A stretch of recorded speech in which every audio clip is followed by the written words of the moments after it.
Hi, this is Deborah Harris bringing to you a cost of goods sold or a cost of sales tip of the day. This is a cash flow tip. It's also a profit tip because how much your costs are in your business directly determines how much profit you'll make out of your business. So our cost of sales go up and down or vary as we sell more or less product. So a cost of sales can sometimes be called a variable cost of the business or cost of goods sold. Our tip of the day is to reduce waste in the production process.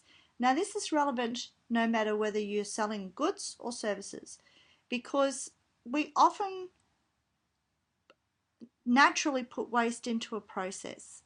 And that sounds like a strange thing to do, but particularly with labour, we can be doing parts of a process that don't really serve the process at all.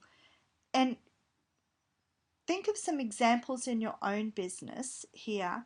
It might be the filing that you do, or it might be the making 3 copies of something so that you've got them in 3 separate places. So it's all time consuming. When you're manufacturing something, it might be about opening a second packet but only using part of the packet and having that wasted.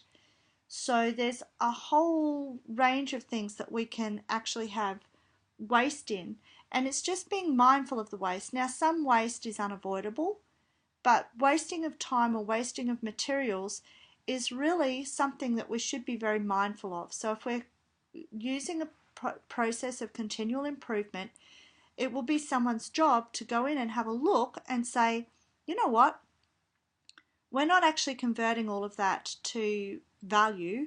We've actually got waste here, here and here. I think we can do X, Y, Z to fix that problem.